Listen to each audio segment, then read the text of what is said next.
ظاہر بات ہے کہ کوئی مسلمان ایسا نہیں ہوگا کہ جو مدعی نہ ہو کہ اسے حضور سے انتہائی محبت ہے، بلکہ جو عوام ہے مسلمان وہ چاہے بے عمل ہوں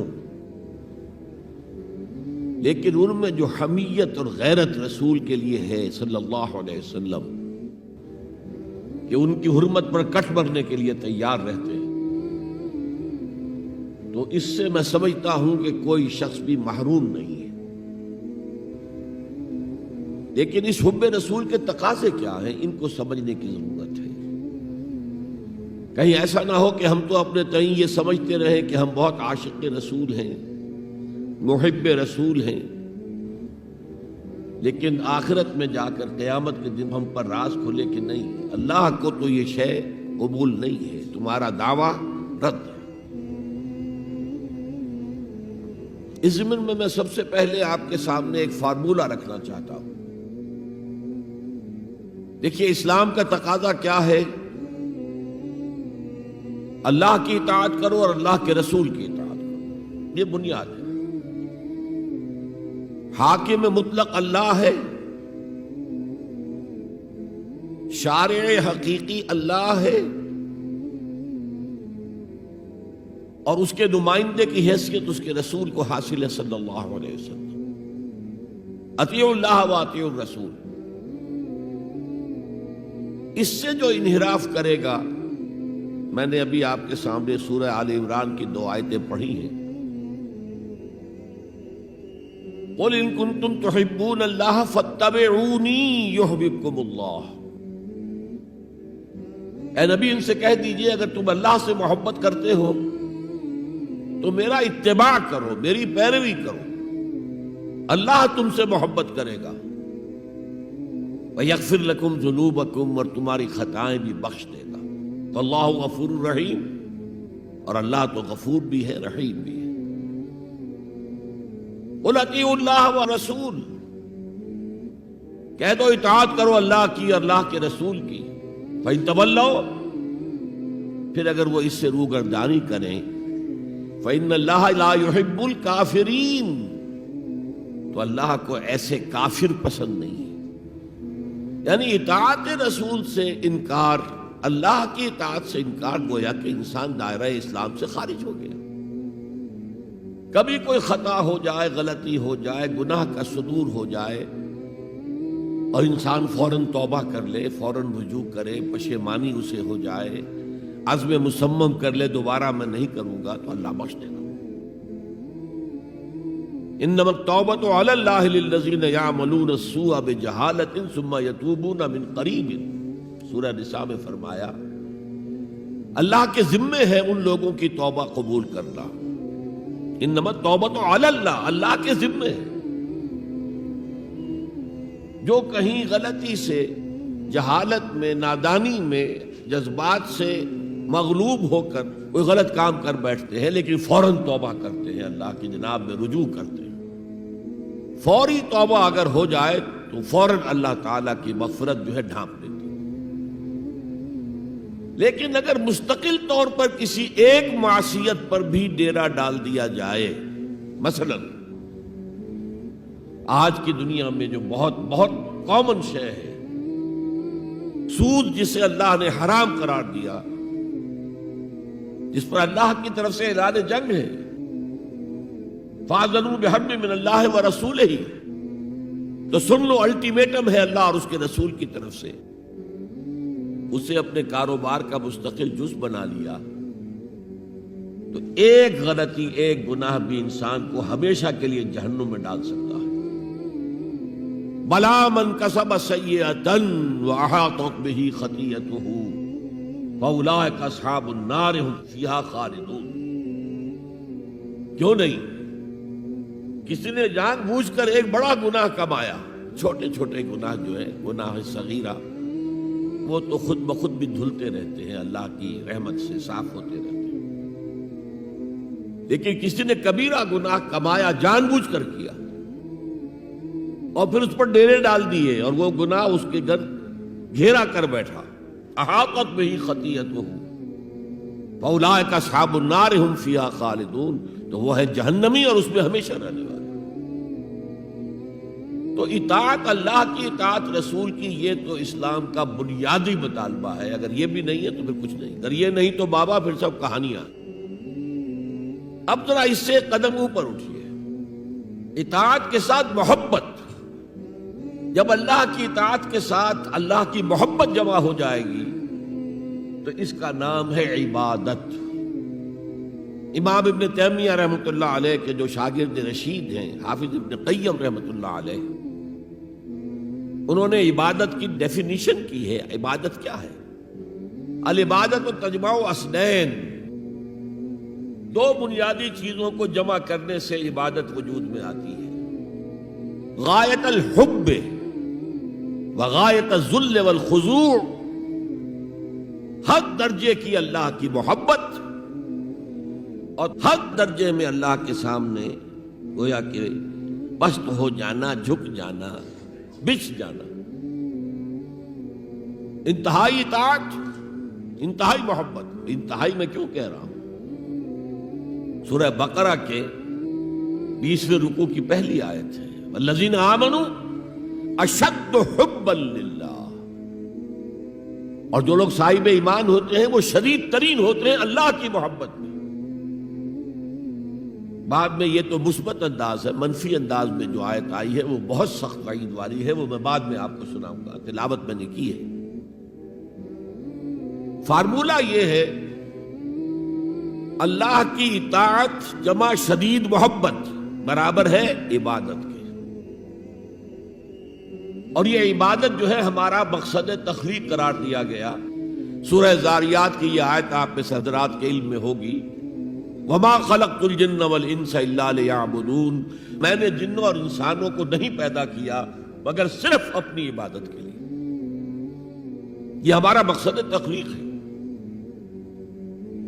اس میں سے اطاعت والے حصے کا کی صحیح ترجمانی کی شیخ سعدی رحمۃ اللہ علیہ نے، زندگی آمد برائے بندگی، زندگی تو آئی ہے اطاعت کے لیے، بندگی کے لیے، غلامی کے لیے، عبدیت کے لیے۔ زندگی آمد برائے بندگی، زندگی بے بندگی شرمندگی۔ اگر اللہ کی بندگی ہی نہیں ہے تو سراسر شرمندگی ہے یہ، اور کچھ بھی نہیں۔ تو اللہ تعالیٰ کی عبادت جس کے لیے ہمیں پیدا کیا گیا، اسی کی دعوت تمام رسولوں نے دی۔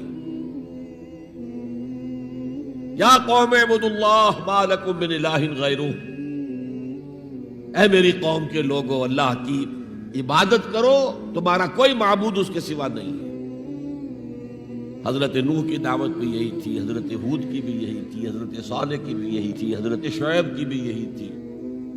بس فرق کیا ہے کہ پہلے رسول آتے تھے اپنی اپنی قوموں کی طرف صرف، لہذا آپ کو ان رسولوں کے ضمن میں ملے گا یا قوم اعبدوا اللہ ما لکم من الہ غیرہ، اے میری قوم کے لوگوں، اللہ کی عبادت کرو، اللہ کی بندگی کرو، اللہ کی پرستش کرو، اسی کو اپنا محبوب اصلی بناؤ اور اس کے ہر حکم کی اطاعت کرو۔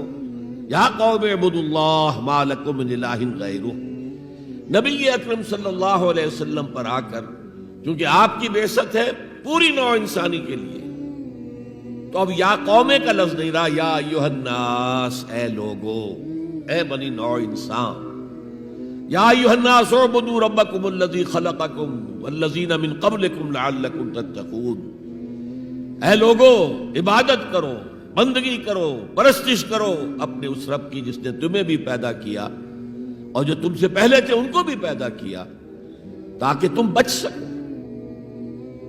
یہ کیوں کہا دوہرا کر تم سے پہلوں کو بھی پیدا کیا؟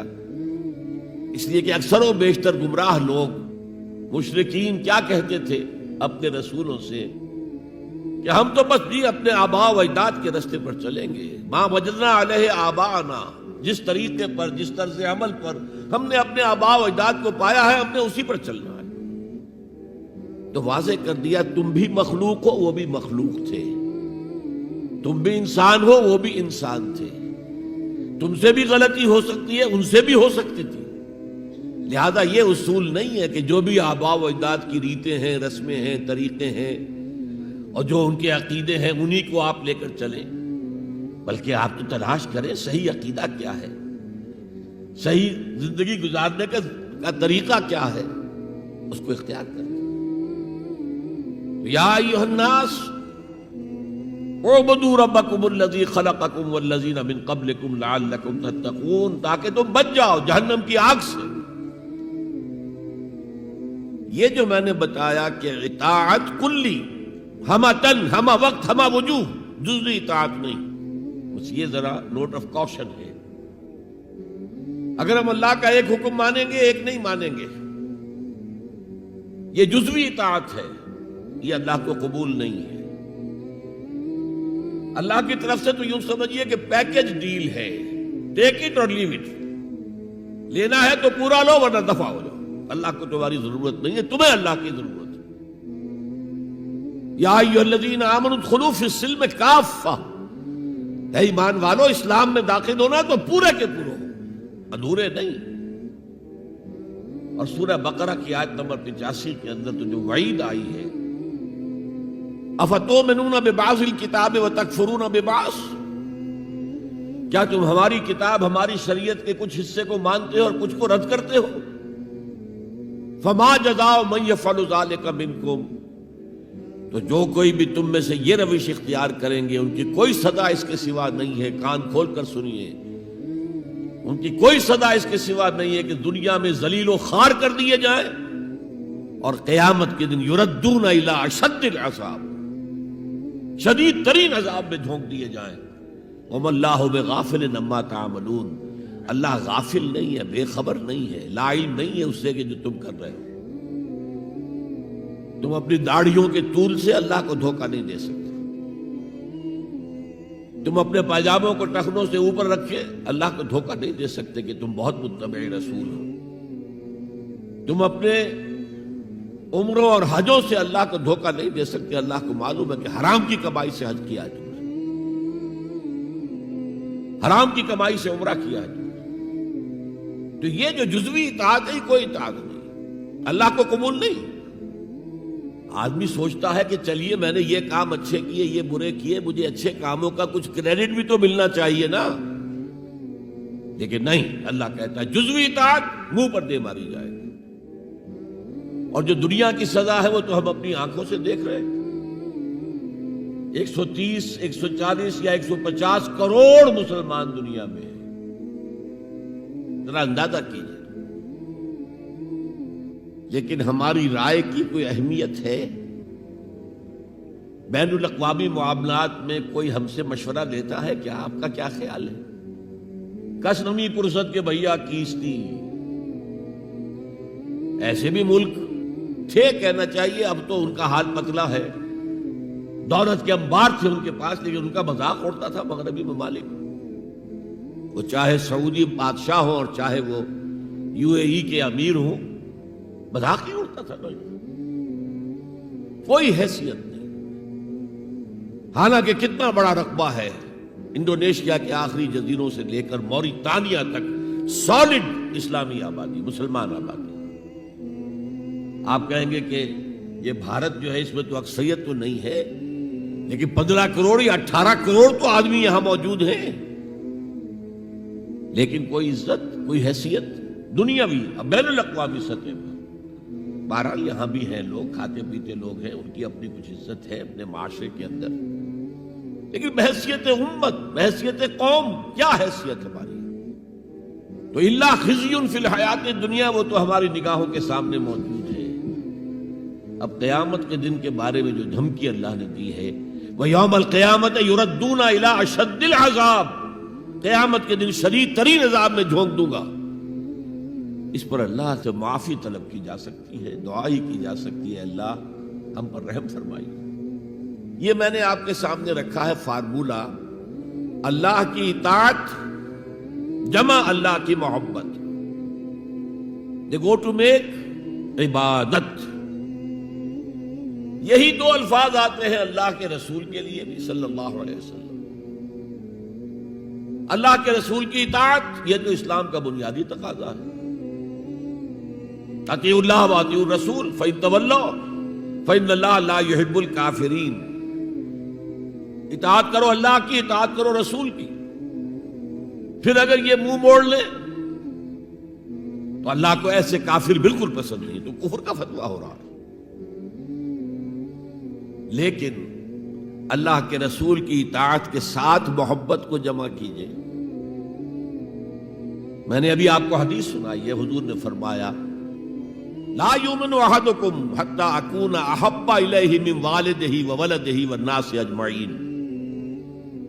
تم میں سے کوئی شخص مومن ہو ہی نہیں سکتا جب تک کہ میں اسے محبوب تر نہ ہو جاؤں، اپنے باپ سے، اپنے بیٹے سے اور تمام انسانوں سے۔ تو اللہ کے رسول کی اطاعت جمع اس کی محبت۔ اس محبت کے ضمن میں ایک واقعہ یاد آیا جس سے اندازہ ہوگا کہ کس قدر اپنائیت تھی، کتنا قرب تھا حضور کے اور حضرت عمر فاروق رضی اللہ تعالیٰ عنہ کے مابین۔ ایک مرتبہ حضور دریافت کرتے ہیں حضرت عمر سے، عمر تمہیں مجھ سے کتنی محبت ہے؟ اب آپ سوچئے، ذرا سا بھی مغایرت کا باریک سا پردہ بھی اگر کہیں ہو تو کیا یہ سوال کیا جا سکتا ہے؟ تو انتہائی قریبی شخص سے ہی کیا جائے گا، تمہیں مجھ سے کتنی محبت ہے؟ عرض کیا آپ مجھے دنیا کے ہر انسان سے بڑھ کر عزیز ہیں۔ فرمایا اور اپنی جان سے؟ اب ذرا سا توقف کیا حضرت عمر نے، الان ہاں اب میں یہ بھی کہتا ہوں کہ آپ مجھے میری جان سے زیادہ عزیز ہیں۔ تو حضور نے فرمایا اب آئے ہو مقام مطلوب پر۔ تو رسول کی اطاعت جمع محبت، اس کا نام ہے اتباع، پیروی کرنا۔ فرق کیا ہے؟ اطاعت کی جاتی ہے حکم کی، اور پیروی کی جاتی کسی کے نقش قدم کی، چاہے اس نے حکم دیا ہو چاہے نہ دیا ہو، جو وہ کرتا ہو کرنا۔ یہ ہے اتباع۔ یہ اطاعت سے بہت بلند شے ہو گئی۔ مثال کے طور پر یہ چھوٹی چھوٹی مثالیں، اصل اتباع کیا ہے وہ میں بعد میں عرض کروں گا۔ کوئی ایک صحابی بدو باہر سے آئے، ایک ہی دفعہ حضور کو دیکھا، حضور اس وقت اس حالت میں تھے کہ آپ کے بٹن جو ہے کھلے ہوئے تھے گریبان کے۔ انہوں نے پھر ساری عمر اپنے گریبان کے بٹن نہیں لگائے۔ میں نے اللہ کے رسول کو اس حال میں دیکھا ہے، میں تو ان کی پیروی کروں گا۔ حضور نے کوئی حکم تو نہیں دیا تھا۔ تو یہ جو محبت، شدید محبت کے تحت جو بات آئے گی، اس کا نام اتباع ہے۔ اور اس اتباع کا مقام کیا ہے وہ آیت میں سنا چکا ہوں آپ کو۔ قل ان کنتم تحبون اللہ فاتبعونی یحببکم اللہ۔ اے نبی ان سے کہہ دیجئے اگر تم اللہ سے محبت کرتے ہو تو میرا اتباع کرو، میرے نقش قدم پر چلو، میری پیروی کرو۔ اللہ تم سے محبت کرے گا، تم اللہ کے محب نہیں محبوب بن جاؤ۔ اور اگر کہیں کوئی لغزش ہو گئی، کوئی خطا ہو گئی، کہیں جذبات کی رو میں بہہ کر کوئی گناہ کر بیٹھے تو اللہ معاف فرما دے گا۔ اللہ بڑا غفور ہے، اللہ بڑا رحیم ہے۔ مطلب یہ کہ راستہ تم نے یہ طے کر لیا ہو کہ چلنا مجھے محمد کے پیچھے ہے صلی اللہ علیہ وسلم۔ اب چلتے چلتے کبھی پاؤں پھسل گیا، کہیں گر گئے، کوئی بات نہیں، اٹھو فوراً، توبہ کرو اور آگے بڑھو۔ تو خطا اگر ہو بھی جائے گی، کہیں لغزش ہو جائے، کہیں چلتے چلتے پاؤں پھسل جائے کیچڑ میں، یا کوئی کیلے کا چھلکا آ گیا پاؤں تلے، گر گئے، کوئی حرج نہیں، اٹھو دوبارہ، لیکن نقش قدم جو ہے محمد کا صلی اللہ علیہ وسلم اس پر چلنا۔